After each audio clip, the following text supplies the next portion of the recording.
Image की जीत बताई गई। कांग्रेस हारी तो ये कहा गया कि उसकी छवि हिंदू विरोधी बन गई थी। अब मोदी और राहुल गांधी दोनों अपनी अपनी पुरानी छवि से बिल्कुल अलग रास्ते पर नजर आ रहे हैं। प्रधानमंत्री मोदी ने आज पहली बार एक मस्जिद में जाकर धार्मिक कार्यक्रम में हिस्सा लिया। इंदौर में मोदी सैफी मस्जिद गए, जहां दाऊदी वोहरा समाज का अशरा मुबारक चल रहा था। दाऊदी वोहरा समाज शिया मुस्लिमों की ही शाखा है। दाऊदी वोहरा समाज की देश में आबादी बहुत ज्यादा नहीं है। करीब 20 लाख की आबादी वाला यह समाज आर्थिक और सामाजिक तौर पर बहुत प्रभावशाली है। साथियों, शांति, सद्भाव, सत्याग्रह और राष्ट्रभक्ति के प्रति बोहरा समाज की भूमिका हमेशा हमेशा महत्वपूर्ण रही है। अपने देश से अपनी मातृभूमि के प्रति प्रेम और समर्पण की सीख खुद सैयदना साहब अपने प्रवचनों के माध्यम से देते रहे हैं। आपे जे कामोनी पहल कीधी छे, देश अने देशवासीओना विकास माटे, जेम स्वच्छ भारत अभियान, मेक इन इंडिया अने बीसरा कामों माटे आप जे रात दिन मेहनत अने कोशिश करो छो, एमां आपने पूरेपूरी कामयाबी मिले। महात्मा गांधीजीना जन्मदिनने 150 वर्ष थशे, एनी सेलिब्रेशनना प्रोग्रामो पण थशे। ये प्रोग्रामो भी कामयाब थाय। आ दिनोमां हमारी हिंदुस्तान अने हिंदुस्तानना तमाम लोगों माटे दुआ छे कि हिंदुस्ताननी तरक्की थती रहे अने यहाँथी तमाम दुनियामां मोहब्बत अने सलामतीनो पैगाम पहुंचे। दाऊदी वोहरा समाज के जलसे में मोदी की मौजूदगी बहुत मायने रखती है। 7 साल पहले सद्भावना उपवास में टोपी पहनने से इनकार करने वाले मोदी सबका साथ सबका विकास की बात करते हैं। उन्होंने इसीलिए मुस्लिम समाज के साथ कई बार संवाद भी किया है और अब उन्होंने इंदौर जाकर संदेश दे दिया है कि वो सांस्कृतिक तौर पर भी अब सतर्क है। मोदी जब गुजरात के सीएम थे तब उन्हें कभी किसी ने मस्जिद जाते नहीं देखा। बतौर पीएम उन्होंने देश विदेश में जब भी मौका मिला मस्जिद जाने से परहेज नहीं किया। अब ये सवाल बड़ा हो गया है कि क्या मोदी अपनी छवि बदलने में जुटे हैं। सवाल ये भी है कि आखिर छवि का मुद्दा मोदी के लिए इतना क्यों उछाला जाता है। मोदी 2017 से अक्सर मस्जिद भ्रमण करने लगे हैं और 2017 से ही राहुल गांधी मंदिर दर्शन में व्यस्त हैं। फिर भी कांग्रेस धर्मनिरपेक्ष और मोदी कट्टर हिंदू क्यों बताए जा रहे हैं। प्रधानमंत्री जी को बहुत सारी बातें अब याद आ रही हैं। विधानसभा चुनाव में लगभग 2.5-3 महीने हैं, लोकसभा चुनाव में लगभग 5-6-7 महीने हैं। तो अगले 5-6 महीने में बहुत सारी चीजें सामने आएंगी जो उनके पहले ध्यान में नहीं थी, उनकी निष्ठा में नहीं थी, उनकी सोच में नहीं थी। अब तो सोच केवल चुनाव जीतने की है, तो इसीलिए बहुत सारी चीजें अब सामने दिखेंगी। अरे मुहर्रम का महीना ये चल रहा है, अशरा का महीना है, कांग्रेस को पता ही नहीं होगा। इसमें वहां से दावत मिली सैयदना साहब के यहाँ से। अब कांग्रेस को दावत नहीं मिली तो कांग्रेस नाराज हो रही है। आपको भी जाना चाहिए, किसने रोका। आप जाइए, वहां जाके मिलिए सैयदना साहब से, दुआ लीजिए। बड़ी सख्त दुआ की जरूरत है कांग्रेस को। तो इसी पर बात करने के लिए हमारे साथ कई सारे खास मेहमान मौजूद रहेंगे। हमारे साथ मौलाना अतहर हुसैन देहलवी साहब हैं, जो कि चेयरमैन हैं अंजुम मिनहाजे रसूल के। मौलाना मोहम्मद सरूर अली तोराबी साहब हैं, जो कि स्पोक्स पर्सन है। All India Shia personal law board के सैयद यासिर जिलानी हैं, जो कि स्पोक्स पर्सन है। मुस्लिम राष्ट्रीय मंच के मुफ्ती अशफाक हुसैन साहब कादरी हैं, जो कि प्रेसिडेंट है। ऑल इंडिया तंजीम उलेमा इस्लाम मौलाना अंसार रजा थोड़ी देर बाद जुड़ेंगे, जो कि चेयरमैन है गरीब नवाज फाउंडेशन के। मौलाना साजिद रशीदी साहब हैं, जो कि चेयरमैन है ऑल इंडिया इमाम काउंसिल के। मौलाना साहब, सबसे पहले जानना चाहूंगा, अब मोदी को लेकर डर खत्म हो गया? लेकिन मोदी को लेकर मुसलमानों में न पहले डर था न अब है। हाँ, इतना जरूर है कि मोदी जी ने जो एक रास्ता अपनाया है मुसलमानों में घुसपैठ का, आप इसको घुसपैठ कह रहे हैं? बिल्कुल, ये घुसपैठ है, इसमें कोई दो राय नहीं। ये वोट बटोरने का एक तरीका है, एक रास्ता है, और बहुत पहले इनको ये कर लेना चाहिए था। हमने तो 2014 में इनको कहा था कि ऐसा कर लीजिए, लेकिन उस वक्त इनकी समझ में नहीं आया। जब इन्होंने हाथ पैर इधर उधर मारे और देखा कि कुछ गलत नीतियों की वजह से हिंदू वोट खिसक रहा है, तो इन्होंने देखा कि मुसलमान वोट को जोड़ना चाहिए। और कोई भी पार्टी हिंदुस्तान में बगैर मुस्लिम वोट के कामयाब नहीं हो सकती बहुत ज्यादा टाइम तक। 2014 में कैसे हो गए फिर? नहीं, 2014 में क्या इन्होंने कोई कट्टर छवि थोड़ी रखी थी अपनी? विकास के नाम पर वोट लिया था। विकास के नाम पर आपने दे दिया था। विकास के नाम पर जो हमारे हिंदू भाई हैं वो बेचारे बह गए कि चलो भाई विकास के नाम पर कोई पार्टी आ रही है। मुसलमान भाई नहीं बहे, मुसलमान ने भी वोट दिया है। मुसलमान ने भी वोट दिया। आप मानते मुसलमान वोट दे रहे हैं, तो मुसलमान ने मतलब वोट दिया। मोदी को लेकर डर कम हो रहा है, ये मानना है? देखिए, डर है ही नहीं। सही। मोदी को लेकर डर पहले भी नहीं था, अच्छा, अब भी नहीं है। नहीं है, नहीं है। 2002 के बाद भी नहीं था। जो उनकी कट्टर छवि थी या कट्टर छवि है या उनकी पार्टी की जो नीतियां हैं, उनको लेकर कहीं ना कहीं वाद विवाद पैदा होता है। अगर वो अपनी छवि को बदल दें, जैसा आप बदलने की कोशिश कर रहे हैं, तो कोई डर नहीं, किसको डर? ठीक है, ब्रेक लेंगे, ब्रेक के बाद हाजिर होंगे और इस बहस को खोलेंगे, क्योंकि सवाल ये उठता है, डर नहीं था तो फिर हवा क्यों खड़ा किया गया? अगर डर नहीं था तो हवा क्यों खड़ा किया गया? इसी पर बातचीत होगी। हम इस बहस को खोलेंगे ब्रेक के बाद।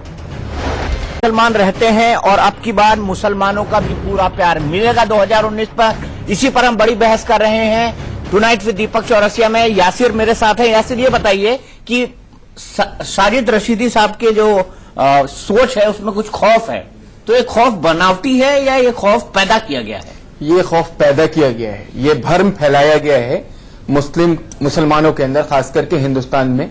जब 2014 के बाद सरकार आई तो आप मुझे एक कोई चीज ऐसी बताइए, मोदी सरकार का कोई ऐसा काम बताइए जिसमें उन्होंने एक धर्म के खिलाफ, सिर्फ सरकार की बात कर रहा हूं मैं, जो मौजूदा सरकार है, उन्होंने कोई गलत कहा हो या गलत किया हो या किसी पॉलिसी में ऐसा कह दिया होगा कि इसमें मुसलमान इन्वॉल्व नहीं है। कोई रोजगार के लिए कोई नौकरी अगर शाया हुई, आई, अगर अखबारों में उसके लिए इश्तिहार आया तो उसमें यह लिखा कि मुसलमान नहीं इन्वॉल्व हो सकते। इससे पहले भी डराया गया था। 2014 से पहले यह कहा गया था कि भाजपा अगर आएगी तो आपको पाकिस्तान और बांग्लादेश भेज दिया जाएगा।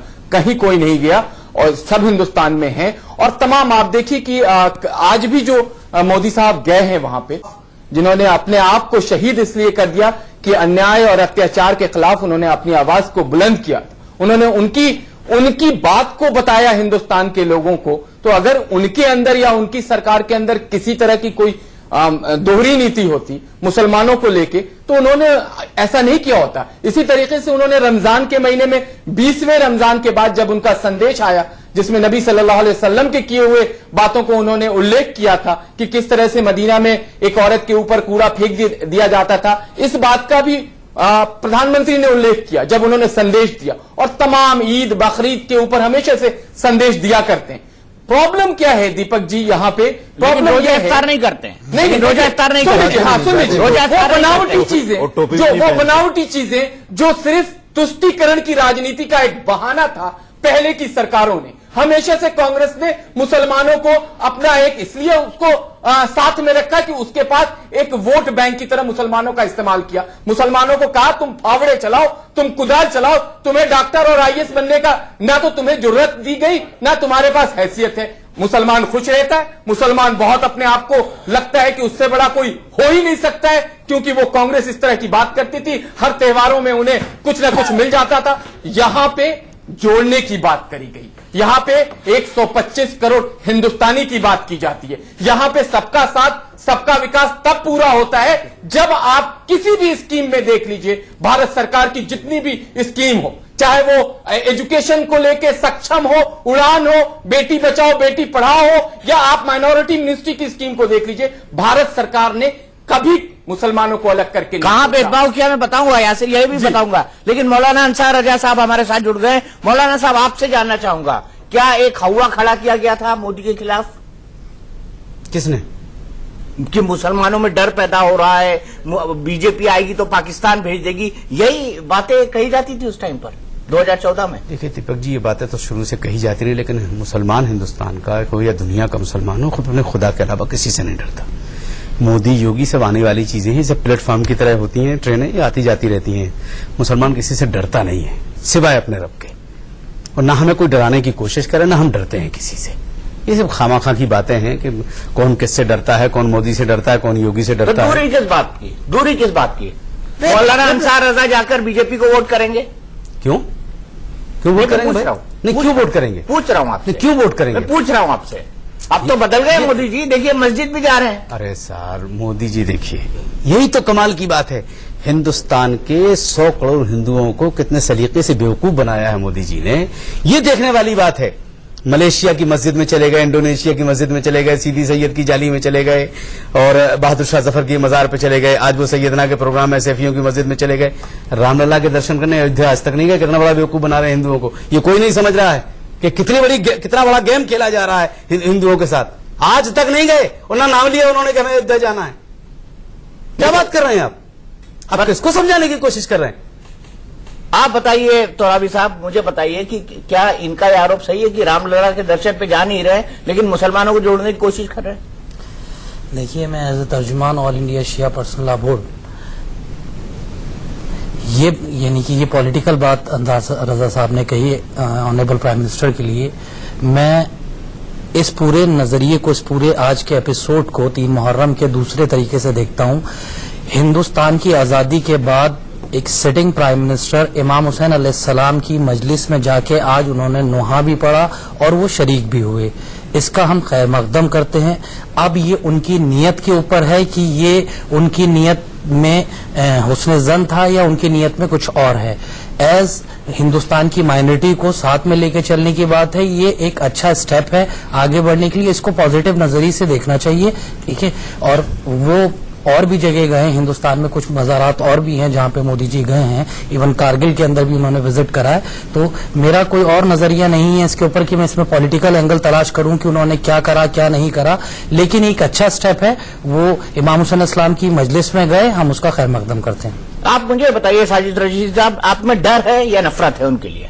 नहीं, फिर वही बात, डर का तो कोई मतलब ही पैदा नहीं होता। चलिए मान लिया डर नहीं, नफरत है। इतना जरूर है। देखिए, जब आदमी अपनी जबान से ये कहे कि साहब हमें मुसलमान का वोट नहीं चाहिए, मुसलमान को टिकट नहीं दिया जा रहा है, मुसलमान के ऊपर जो जुल्म हो रहे हैं उस पर कोई कार्रवाई नहीं हो पा रही है, तो ये सारी चीजें जब आदमी देखता है तो कहीं ना कहीं एक परसेप्शन बनता है कि साहब ये पार्टी कहीं ऐसा तो नहीं मुसलमानों की मुखालिफत के लिए पैदा हुई हो या मुसलमान को डराने धमकाने के लिए पैदा। एक चीज बनती है, वो हवा जो खड़ा हुआ है इन 4.5 सालों में लव जिहाद को नाम लेकर, गाय रक्षा को लेकर, और जिस तरह की इन्होंने बातें की हैं उन तमाम चीजों को लेकर जो खौफ पैदा हुआ है दिल में, जो नफरतें पैदा हुई हैं, आप जाकर देखिए इंटीरियर के अंदर नफरतें पैदा हुई है, गांव देहात नफरतें पैदा हुई, आप मान रहे हैं? बिल्कुल नफरतें पैदा हुई हैं। आप गांव देहात में जाकर देखिए, गांव देहात। अच्छा, मुझे ये बताइए, मोदी जी ने लव जिहाद पर कब बयान दिया था? ये बताइए, मोदी जी ने लव जिहाद का कब समर्थन किया? मोदी जी ने मॉब लिंचिंग करके उसका कब समर्थन किया? मोदी जी ने गौ रक्षा के नाम पर जो हत्या हो रही है उसका कब समर्थन किया?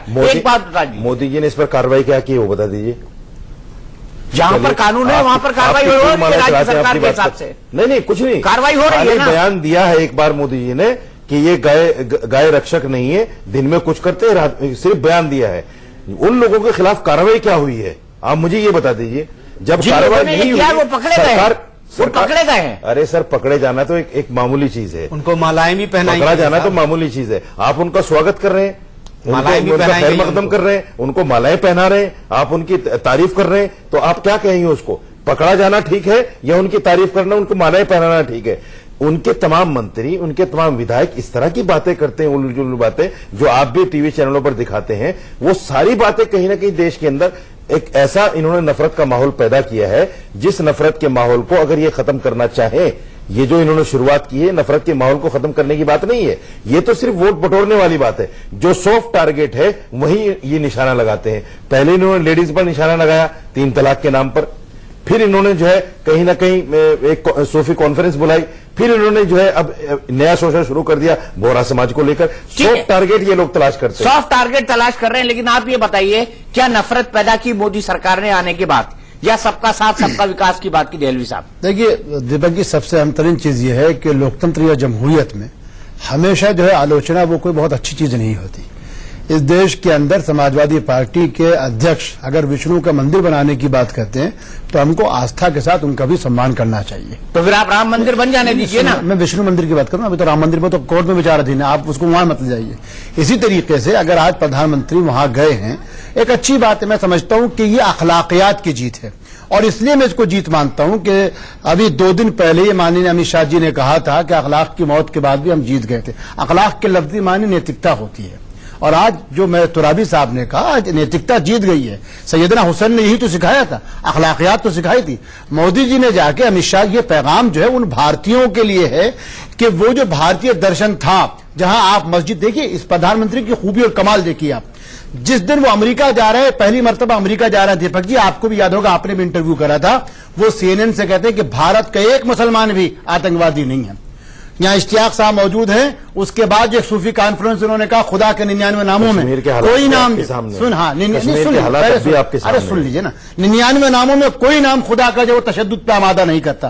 किंग ऑफ जॉर्डन के सामने वो कहते हैं कि हज़रत निजामुद्दीन का मजार यहां से आधा किलोमीटर की दूरी पर है, इसलिए उन्होंने एक अच्छा काम करा है।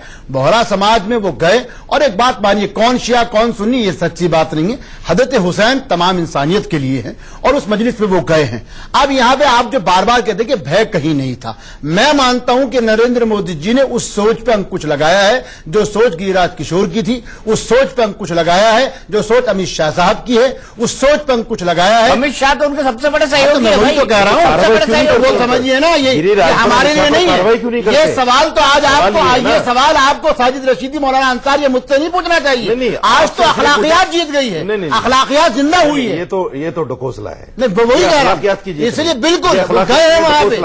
अगर प्राइम मिनिस्टर क्लियर हो गई है कि टोपी पहनने से इनकार नहीं करते, अखलाक की मौत को क्लियर कर दिया है, तो मोदी जी ने ठीक कह दिया है। क्या कहा जो आपने अखलाक समझ नहीं पा रहे हैं, आप समझ नहीं पा रहे हैं, आप हर चीज में सियासत मत लाया कीजिए, 9-13-22 मत कीजिए। मैंने कहा अमित शाह ने कहा कि हम अखलाक की मौत के बाद जीते थे, अगर आपको सियासत में आना कीजिए पहले। मैंने कहा ये अमित शाह को सब पैगाम दिया गया है कि अखलाक की मौत नहीं बल्कि अखलाकियात अगर मरेगी, अखलाक मरेगा तो इस मुल्क में तबाही और बर्बादी आएगी। अखलाकियात जिंदा रहेगी तो मुल्क जिंदा रहेगा। यह पैगाम तो अमित शाह को देना चाहिए उनको कि अखलाक अगर जिंदा है, यानी अखलाकियात और नैतिकता जिंदा है, भारतीयता जिंदा है, तो भारत जिंदा है। अब आप उसको अखलाक से जोड़, हर चीज में आलोचना अच्छी नहीं है। आप मुझको बताइए, आप में से कितने लोग कहते हैं, आप एक बात बताइए, अंसार रजा साहब भी, आप भी कोई ना कोई पॉलिटिकल पार्टीज में जुड़ता है, क्या समाजवादी पार्टी का अपना एजेंडा नहीं है? क्या वही स्वामी जी जो आज इनकी पार्टी में, जिस वक्त समाजवादी पार्टी में थे, कितने लोग हैं जो जाके वहां फोटो खिंचवाने को अपना सफर समझते हैं? इसलिए आज आलोचना मत कीजिए, आज के पैगाम को सिर्फ अच्छाई के साथ देखिए। मैं बगैर इस बात के कि कौन सियासी पार्टी से जुड़ रहा है, आपसे एक सवाल ये पूछना चाहता हूं। जब ये लोग खुलकर ये कहते हैं कि हम मुसलमान का वोट, कौन लोग कहते हैं? ये बीजेपी के लोग। मैं बीजेपी की प्रवक्ता थोड़ी हूं। नहीं, आप बात ही उस तरह से कर रहे हैं। क्या कर रहे हैं कि साहब अखलाक के बाद भी जीते हैं, ये तो अमित शाह ने कहा, मेरा बयान थोड़ी है। बयान तो आप ही कर रहे हैं ना। नहीं, अरे तो उन्होंने तो आप ही तो आज उसी बयान, वो अखलाक के बाद भी जीते हैं। ऐसा है, आप लोग जो है बात सुनिए, अगर आप लोग मिले, इसका मतलब ये हुआ। देखिए ऐसा, देखिए मैं समझिए, वो पुराना शहर है कि खिलाफ शरा शेख थूकता भी नहीं और अंधेरे उजाले में चूकता भी नहीं। इस मुल्क में वजीर आजम से लेके और वजीर दाखिला तक सुबह और शाम 10 लोग जाके मिलते हैं। मैं तो सिर्फ इतना कह रहा हूँ, मैं तो इतना कह रहा हूँ कि ये पैगाम अखलाक की मौत ने बुरा नहीं है, मिलना बुरा नहीं है। प्राइम मिनिस्टर मेरा भी है सर, आप होम मिनिस्टर मेरा भी है, मिलना बुरा नहीं है। बिल्कुल, वो मेरे भी आप सवाल उठा रहे हैं। अगर कोई मिला है तो अपने काम के लिए मिला है, देश के काम के लिए मिला है, अमित शाह की हिमायत करते हैं, काम के लिए मिला है। आप अमित शाह की हिमायत कर रहे हैं, आपका मतलब ये है हम बिल्कुल नफरत करके बैठ गए। अमित शाह की हिमायत कर रहे हैं क्या? हम बिल्कुल नफरत करके आप अमित शाह की हिमायत कर रहे हैं? हिमायत आप कह रहे हो, आप मेरी बात तो कह रहे हैं। मैं तो आप कर रहे हैं, हम नहीं कर रहे हैं। अरे जिस अमित शाह ने अखलाक की मौत को जस्टिफाई किया था, आज नरेंद्र मोदी ने जाके पैगाम दे दिया है कि अब गिरिराज किशोर या अमित शाह या कोई भी व्यक्ति जो हिंदू मुस्लिम की सियासत करेगा वो नहीं करेगी। नहीं, ये कहिए कि कार्रवाई करनी चाहिए उनके ऊपर, तो करवाइए। पैगाम नहीं, सिर्फ पैगाम का काम नहीं चलेगा। पैगाम दिया, मैं पूछ रहा हूँ पैगाम दिया है, बहुत बड़ा पैगाम दिया है। सुब्रमण्यम स्वामी ने कहा था कि इस बीजेपी के शासन में हम शिया और सुन्नियों को टुकड़े करवा करके रहेंगे, ये पैगाम दिया है मोदी ने वहां जाकर। मतलब हजरत हुसैन शिया सुन्नी होगा, कमाल की बात, क्या बात कमाल की बात है। कितने गलत बात कर रहे हैं आप, कितने गलत बात आप लोग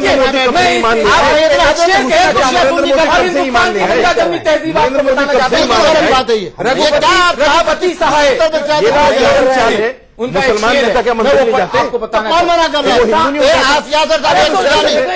मुसलमान के पास जाएगा, वो मंदिर जाएगा, इसके अखलाकियात कहाँ से आएंगे? की फितरत में है, इंसानों के अंदर। हम इमाम हुसैन के महीने में बैठे हुए, जिनके लिए फिराक गोरखपुरी का एक शेर इन लोगों के लिए खास करके कि इंसान को बेदार तो हो लेने दो, हर कौम पुकारेगी हमारे हैं हुसैन। उनकी चर्चा आज वजीर आजम ने करी है। ये कभी भी, ये जो कुछ लोग हैं, मैं भारत के मुसलमानों को ये शेर समर्पित करता हूं, ये जो कुछ लोग हैं जो तोड़ने की बात करते हैं, जो तोड़ रहे हैं, जो रात में कुछ काम और करते हैं, हुसैन की तालीमात पे अमल के बोल दीजिए ना उनको।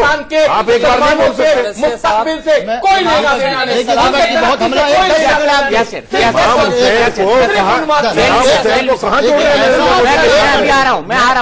आपको खुद एहसास होना चाहिए नरेंद्र मोदी के साथ कहाँ इमाम हुसैन, कहाँ नरेंद्र मोदी। आपने इमाम हुसैन को इतना छोटा कर दिया कि नरेंद्र मोदी के बराबर कर दिया। इमाम हुसैन क्या नरेंद्र मोदी के बराबर? नहीं, क्या बात कर रहे हैं? शर्म आनी चाहिए। इमाम हुसैन को नरेंद्र मोदी के बराबर कर दिया। शर्म आनी चाहिए आपको। लोग रोजाना मुसलमान मर रहे हैं, रोजाना रेप हो रहे हैं, और फिर आप इस तरह की बात कर रहे हैं। बिल्कुल वही बात है चौरसिया साहब की दश्ते करबला में खड़ा सोच रहा था इस्लाम क्या फायदा हुआ काफिर को मुसलमान करके। वहां 9 लाख मुसलमानों ने इमाम हुसैन इस्लाम को शहीद करा था। वहां कोई हिंदू नहीं था, ज्यूज नहीं था, क्रिश्चियन नहीं था।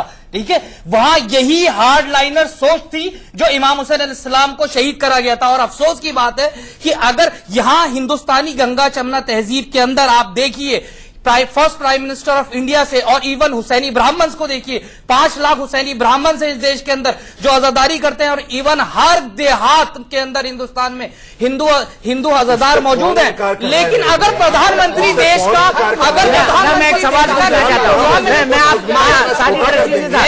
प्राइम मिनिस्टर के बराबर इमाम हुसैन, मैं आपसे एक सवाल पूछना चाहता हूँ। एक मिनट, शर्म आनी चाहिए। किसने खड़ा करा? आप कहाँ से कहाँ बात ले जा रहे हैं? आप कर रहे हैं। अबे कौन कर रहा है? आप बार बार हम अपने इमाम हुसैन कहाँ है? कौन कह रहा है? देखिए आप देश को जेल कर रहे हैं। अरफा हमें देखिए, पहली चीज बिला वजह की तारीफें लूटने के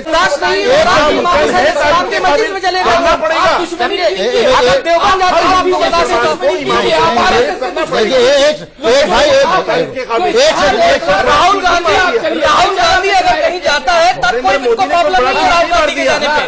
राहुल गांधी हर इदारों में जाता है, वहां प्रॉब्लम नहीं है। कमाल हो गया, इंसान को पॉजिटिव भी सोचना चाहिए, समझे, पॉजिटिव भी सोचना चाहिए। वहां इमाम हुसैन को आपने और हमें इमाम हुसैन अलैहिस्सलाम से नहीं, मैं एक सवाल जानना चाहता हूँ। Charter of the humanity United Nations देखिए, चाटुकारिता कर रहे हैं आप नरेंद्र मोदी। आप इब्राहिम कहाँ बात ले जा रहे हैं? आप इब्राहिम को पढ़िए, आप इमाम हुसैन को आप पढ़िए, क्या तरीका? वो सब इस्लाम इमाम हुसैन नहीं हुआ तो मुसलमान इस्लाम नहीं हुआ। मुसलमान आज भी जुलूसों में मार रहा था, आज भी इमाम हुसैन के मारने वालों को मार रहा था, कल भी मार रहा था, माओ की इज्जतें उछाल दी जाती रही, आज भी मुसलमान बंद कर दिया जाता है। पाकिस्तान में देखिए, आज भी जुलूसों में मार रहा था, कल भी मार रहा था। नहीं, क्या एक मिनट प्लीज। कितने मदरसे बंद हो गए, कितने मुसलमान मारे गए, आपको इस चीज का एहसास नहीं है? देखिए आज इमाम हुसैन का नाम ले लिया तो मुसलमान बन गए नरेंद्र मोदी। माफी मंगवाए, मुसलमान नहीं बना। क्या चाहते हैं आप? क्या चाहते हैं? माफी मंगवाए, नरेंद्र शहर को धुलवा दें। ये क्या चाहते हैं? यही तो आपके छोटे जो आप खड़ा कर रखे हैं लोगों को। वोट बैंक की सियासत है। क्या इसमें सियासत है भाई? सियासत है। अगर इसमें कोई आप गलती करें, साहब ईमान नहीं लेके आ गए। कादरी साहब, सिर्फ सियासत है।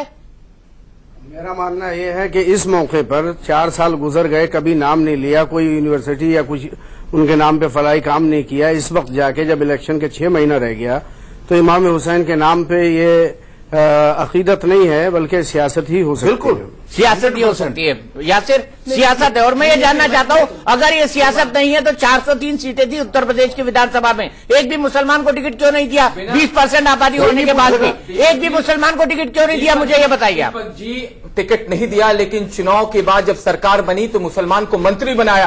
कौन बना देता है? टिकट नहीं देंगे लेकिन मंत्री बनाएंगे। वो मजबूरी है, वो मजबूरी है। अरे मजबूरी किसको बनाएंगे हम मंत्री? हिंदू बैठेगा क्या? अगर आप फितूर निकाल देंगे, उस मंत्री पद पे हिंदू बैठेगा क्या? अच्छा हो जाएगा। नहीं, वो आप हिंदू को देंगे क्या? क्या वो पोर्टफोलियो आप हिंदू को देंगे क्या? नहीं दे सकते आप, वो मजबूरी है। आप बता दीजिए। एक मोहसिन रजा को आपने मंत्री बना दिया, काम पूरा हो गया, काम पूरा हो गया। एक आदमी को टिकट नहीं दिया, आपने खुद के कह कानून में कहीं नहीं लिखा है, एक मिनट यासिर, कानून में कहीं नहीं लिखा है कि अल्पसंख्यक मामलों का मंत्री मुसलमान ही होगा। कानून में कहाँ लिखा है? अल्पसंख्यक कानून में कहाँ लिखा है? हज भी था उनके पास, नहीं हज भी है उनके पास, हज है, हिंदू नहीं बन सकता, मुसलमान नहीं है। क्यों नहीं बन सकता? नहीं बन सकता, हिंदू क्यों नहीं बन सकता? कैसे बना? बताइए कैसे बना? बताइए ना, नहीं बन सकता। बताइए अंसार राजा साहब, क्यों नहीं बन सकता? को दिया गया है, नहीं उससे मुख्तार अब्बास नकवी को दिया गया है, और पहले भी सारे मुसलमान रहे। जूनियर मिनिस्टर कौन है? हिंदू के पास ये जूनियर मिनिस्टर। अच्छा मुझे ये बताइए, गुजरात में मोदी सरकार ने अल्पसंख्यक मंत्रालय क्यों खत्म कर दिया था? ये बताइए, इसका जवाब दे दीजिए। आपके सवाल का जवाब भी मिल जाएगा, उन्होंने अल्पसंख्यक कार्य मंत्रालय क्यों खत्म कर दिया? अच्छा, एक आप बात समझिए, माइनॉरिटी फाइनेंस कॉर्पोरेशन का चेयरमैन वहां बनाया, दर्जा प्राप्त मंत्री होता है। वक्फ बोर्ड का चेयरमैन बनाया, दर्जा प्राप्त मंत्री होता है। माइनॉरिटी अफेयर्स का वहां पे बनाया, वो भी दर्जा प्राप्त मंत्री होता है। अगर माइनॉरिटी बोर्ड का चेयरमैन आज नहीं बनाई, नहीं, आप ये देखिए क्या उन्होंने नहीं किया मुसलमानों के लिए। आप गुजरात की हालात 2002 के बाद, जो लोग कहते हैं 2002 को बार बार ये लोग मुझे क्या आते हैं, उसके बाद पूरा का पूरा गुजरात आप देखिए, एक भी कोई ऐसी चीज क्या मुसलमानों अंसार राजा साहब, एक मिनट, टाइम आउट,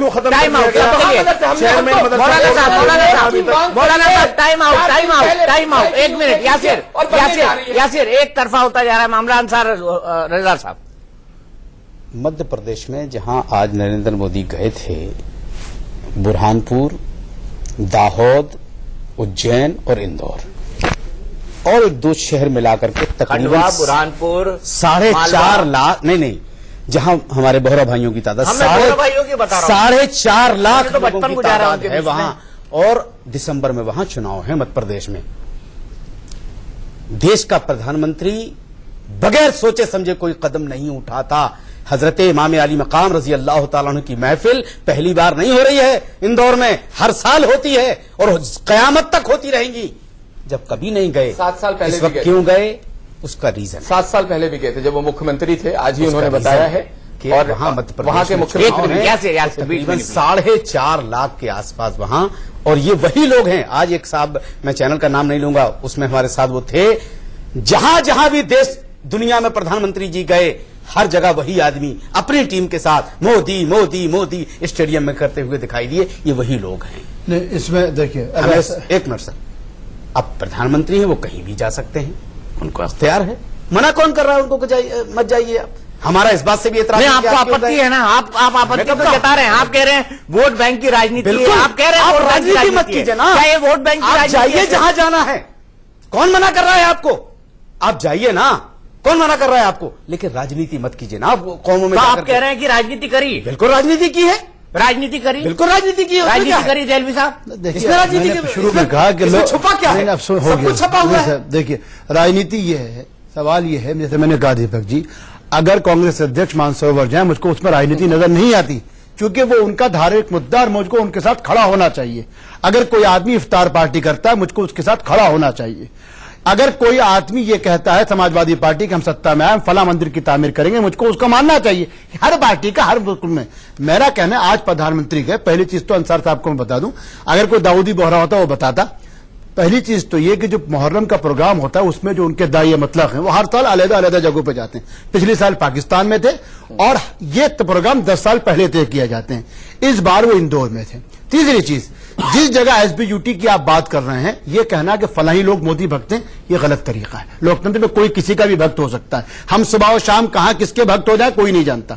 हमारा सीधा कहना है कि मोदी जी ने, मैं तो सीधा कह रहा हूं कि इस मौके पर उन विचारिक लोगों को, जिसमें ये भी शामिल है हमारे यासिर साहब भी, इनको भी चाहिए, अगर प्रधानमंत्री उर्दू में ट्वीट करते हैं तो उनको कहा जाता है कि आपने विदेशी भाषा में ट्वीट किया। ये उन लोगों को सीखना चाहिए, ये उन लोगों को सीखना चाहिए जिन्होंने गुरुग्राम की मस्जिद पर ताला लगा तो उन्होंने कहा जिहाद के अड्डे यही होते हैं। तो ये सबक तो मुझसे ज्यादा, और दीपक जी मैं आपसे भी कहता हूं, ये सवाल तो आज उनसे पूछना चाहिए था जिनको मस्जिदों में, आदा खानों में, जिनको इबादत खानों में, जिनको ताजियादारी के अंदर, जिनको पटा में, जिन्होंने पटना और बिहार और बंगाल के अंदर आजादारी और पटना, जिसके यानी पटा जो होती थी उसको ये कह के पाबंदियां लगवाई कि जिहादी तरबियत होती है। तो प्रधानमंत्री ने कम से कम एक पैगाम दिया है। अब ये पैगाम उन लोगों को समझना चाहिए जो लोगों की मौत के बाद जीतने को अपनी जीत बता रहे थे कि सैयदना हजरत अली मकाम, इमाम अली मकाम की जो शहादत है, कम से कम मैं ये नहीं कहता, साजिद भाई बहुत संजीदा और सीनियर आदमी है, कोई कहीं भी जाए। देखिए मैं तो सीधा बात, रघुपति साहब ने बड़ी अच्छी बात कही थी, मोहम्मद जी ने कहते हैं उन पर खाली मुस्लिम कहीं तो दावा नहीं, इस मुल्क में सभी, इस मुल्क में 10 ब्राह्मण रहते हैं, इस मुल्क में दीपक चौरसिया को भी ये इजाजत है और मुझको भी ये इजाजत है, इसलिए एक अच्छा काम करा है, अच्छी जगह गए हैं, हमको करना चाहिए। इस पैगाम को मैं तो कह रहा हूं यासर को भी समझना चाहिए। आप इसे वोट बैंक की राजनीति क्यों मानते हैं? आप इसे वोट बैंक की राजनीति क्यों मानते हैं, ये बताइए। वोट बैंक की राजनीति खुली हुई राजनीति है कि दुनिया समझ रही है कि आप 6 महीना इलेक्शन का रह गया, 4 महीना, तो आज जाने की जरूरत क्यों पेश आई? ये पहले दिन क्यों नहीं गए? नहीं, शिंजो आबे के साथ जाली वाली मस्जिद में भी गए थे वो जिस वक्त वहां गए थे तब भी वोट बैंक की राजनीति, यूपी का चुनाव था, जाली वाली मस्जिद में गए थे। नहीं, मैं तारीख बता देता हूँ, वो यूपी का चुनाव नहीं था, अहमदाबाद में 13 सितंबर 2017। मलेशिया गए, मलेशिया भी होके आए। नहीं, आबू धाबी होके आए, अहमदाबाद होके आए, मस्कट होके आए, इंडोनेशिया होके आए, हमारा मानना सीधा सा यह है कि मोदी जी मस्जिदों और मज़ारों पे जाके क्या पैगाम देना चाहते हैं? मुसलमान आज बेरोजगार है, उसके बच्चे पढ़ने के लिए परेशान हैं। उन्होंने तो कहा है कुरान और कंप्यूटर साथ में होने चाहिए, एक हाथ में कुरान और एक हाथ में कंप्यूटर। सिर्फ कहने से क्या होगा? ये भी कहा था कि एफडीआई हिंदुस्तान में नहीं आना चाहिए। आप एक चीज, उन्होंने ये भी कहा था कि आधार कार्ड से जोड़ना नहीं चाहिए। आप एक चीज ये सोचिए, सबको जोड़ दिया। आप रोजी कहने के साथ साथ बजट भी बढ़ाया है, कहां से खरीदेगा? आपसे बता रहा हूँ, कहने के साथ साथ बजट भी बढ़ाया उन्होंने। माइनॉरिटी अफेयर्स का हाई टाइम बजट है, हाईएस्ट 5,000 करोड़ का बजट है, 5,000 करोड़ का बजट है। भूल जाते हैं वापस सरकारें रही हैं जिसमें 55 साल तो एक ही परिवार की सरकार रही, जिसने मुसलमानों को खिलौना बना के खेलने का काम किया, उससे सवाल नहीं किया। उन्होंने ये सवाल नहीं किया, सवाल नहीं किया, सवाल नहीं किया। कांग्रेस आज कहां खड़ी है? ये मुसलमानों के साथ गलत तरीके से व्यवहार करने वाला। आप पहले अपने खिलाफ भाईचारा लाइए, पहले आप अपने आप को सिरमौर बनने की कोशिश कीजिए। आप सरकार बनाए गए थे, आप पीछे खड़े हो गए, आप पीछे खड़े हो गए। चौराहे का नाम आपने बदल दिया तो कुछ चीजें चौराहा के बदलने से आपका नहीं बदल रहा है। आपको भी अपने गिरबान में झांकना पड़ेगा। जहां टारगेट करना होता है हम सरकार को टारगेट करने का मतलब, जहां जरूरत होती है। क्या हम लोगों ने अभी नेशनल मदरसा बोर्ड की अगर मांग करी है तो आप आधे से ज्यादा लोग अगेंस्ट जा रहे हैं, आप क्यों जा रहे हैं?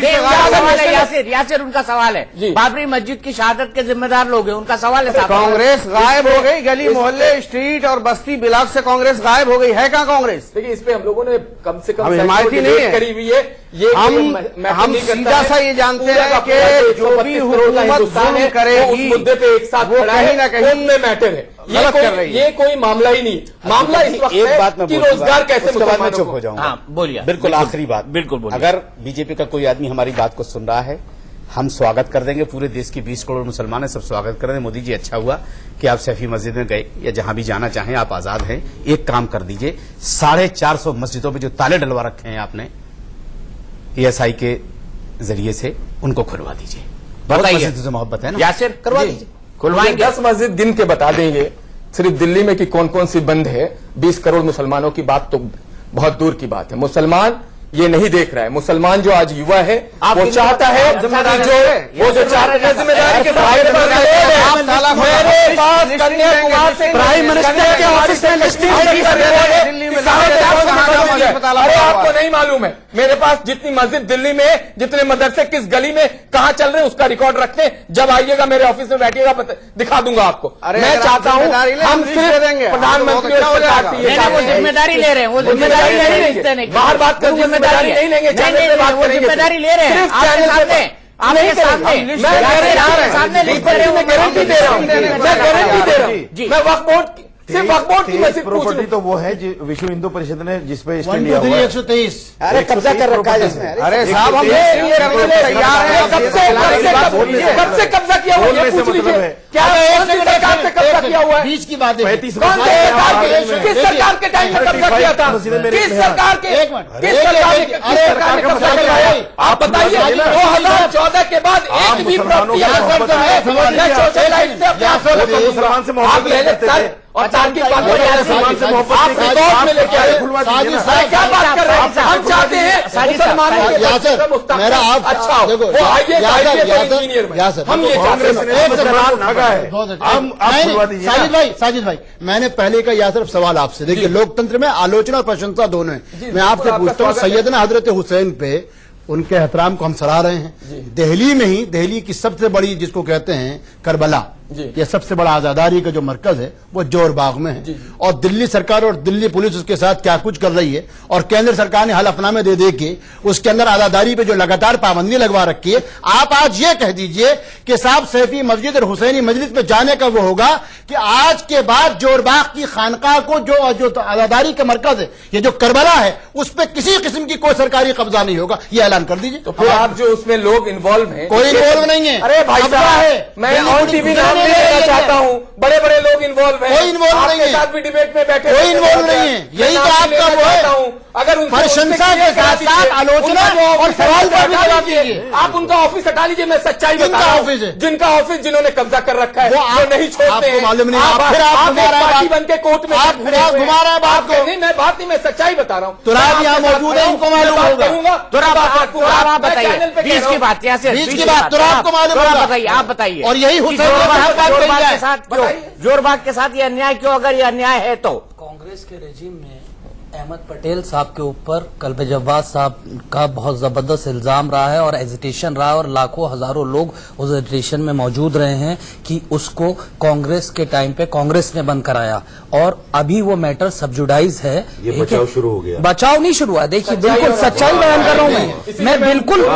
आप यूट्यूब के ऊपर जाके देख लीजिए, आप गूगल पे देखिए। कांग्रेस ने तो हमारे पर नहीं जी, ये हकीकत में मोदी साहब तो कह रहे हैं आप करवा दो, आप करवा दो, मैं तो कह रहा हूँ, आप एक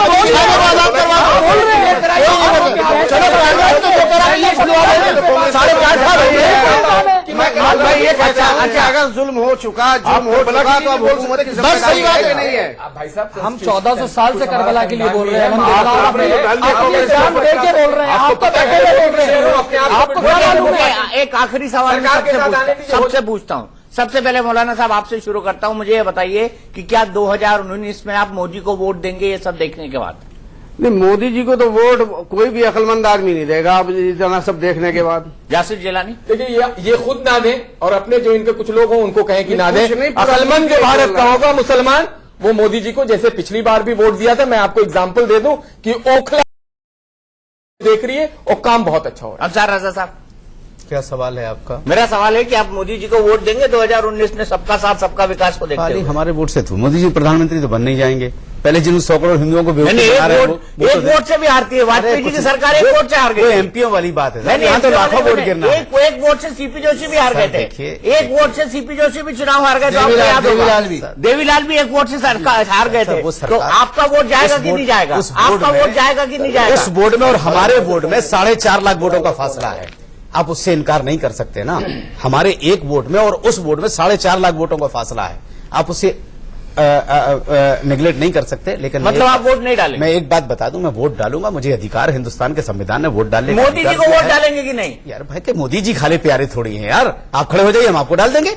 बुरा क्या? तो खड़े होने से रहा, मैं तो खत्म हो गई बात, फिर देखा जाएगा। मैं तो खड़े होने से रहा ना, मैं खड़ा होऊंगा। आप बताइए तो रावी साहब। देखिए, हर एक आदमी को अपना वोट डालने का अधिकार है, और ये जरूरी नहीं कि वो अधिकार नेशनल चैनल के ऊपर बताए कि वो किसको वोट देगा किसको नहीं देगा। नहीं, फिर भी आप अगर ये माने कि माहौल बदला है और मोदी जी ठीक काम कर रहे हैं, तो मोदी क्यों नहीं? क्या ऑप्शन में बुराई क्या है? किसी ऑप्शन में बुराई नहीं है, किसी ऑप्शन में बुराई नहीं है। साजिद रशीदी साहब, हमेशा पॉजिटिव एटीट्यूड के साथ चीजों को लेना चाहिए। पॉजिटिव एटीट्यूड, ये आपके लिए सलाह है।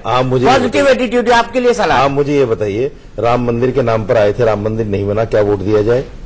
दफा 370 खत्म करने के लिए आए थे, दफा 370 खत्म नहीं हो, क्या वोट दिया जाए? 77 चालू कर दी। 377 पर बैन था, उसको चालू कर दिया, उसको हटा दिया, क्या वोट दिया जाए? किसान तराही तराही कर रहा है, क्या वोट दिया जाए? आप ये देख लीजिए, गाय रक्षा के नाम पर मुसलमान मारे जा रहे हैं, क्या वोट दिया जाए? रेप की तादाद बढ़ रही है, क्या वोट दिया जाए? नोटबंदी हुई, क्या वोट दिया जाए? जीएसटी लागू हुआ, क्या वोट दिया जाए? कारोबार बिल्कुल चौपट हो गए, क्या वोट दिया जाए? फैसला तो जनता करेगी। आखिरी जुमला बोलिए। मैं ये कहना चाह रहा हूं कि जिस प्रधानमंत्री ने तलाकशुदा औरतों की फिक्र की और डंके की चोट पे कहा कि मैं मुस्लिम औरतों को परेशानी में नहीं देख सकता, उन्हीं की पार्टी के लोगों ने हमारी मुस्लिम औरतों को गाय के नाम पे बेवा किया है। उनके साथ क्या इंसाफ हुआ है? ठीक है, यासिर जवाब। मैं उस कट्टरपंथी और जिहादी सोच को बिल्कुल दरकिनार करता हूं, जिन्होंने आज ही जिस बहन ने तलाक और हलाला को लेकर पिटीशन डाला था, उसके ऊपर तेजाब से हमला हुआ है। इससे ज्यादा घिनौनी बात इस हिंदुस्तान में कुछ हो नहीं सकती।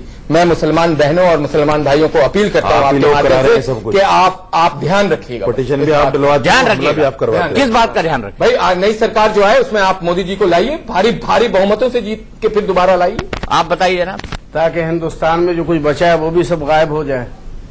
सही बात। यासिर, ये देखिए, ये लोग कब से कह रहे हैं और कहेंगे, सही कह रहे हैं। ये गलत और प्रोपेगेंडा है। आपने इसी वजह से मुसलमान आज बिल्कुल हाशिए पे, कुछ नहीं कर पा रहा है। आप अगर अपना दिल और दिमाग नहीं खोलेंगे तो और भी हाशिए पे। दीपक जी, ठीक है, अपने दिमाग को आप थोड़ा बढ़ाइए। एक छोटी सी गुजारिश करूंगा, एक जरा रेट ये पेट्रोल डीजल का और डॉलर का दिखा दीजिए। अरे हम कहाँ मजहब की बात कर रहे हैं, आप कहाँ पेट्रोल? आ जाइए ना, देश की बात। नहीं, देश की बात करेंगे, बिल्कुल करेंगे, पेट्रोल डीजल की बात करेंगे। देलवी साहब का वोट हम ओवर हो रहे हैं। देखिए, सीधी बात यह है कि भारत में लोगों में प्रधानमंत्री के साथ परेशानी एक ही है, अगर मैं उनकी सारी पिछली तकरीरें सुन लूं तो फिर मेरा वोट उनको नहीं जाएगा। चलिए, 19 में आएंगे, नए सिरे से नई बात करेंगे, फिर सोचा जाएगा। 19 में आएंगे, नए सिरे से बात करेंगे। लेकिन अभी भी ये तय है कि मुस्लिम समुदाय में थोड़ी बहुत घुसपैठ भारतीय जनता पार्टी ने और खासकर नरेंद्र मोदी ने की है, लेकिन उनकी लॉन्ग टर्म एक्सेप्टेंस क्या होगा, ये देखने वाला सवाल होगा 2019 के अंदर। हमारी इस खास बहस में आज के लिए इतना ही।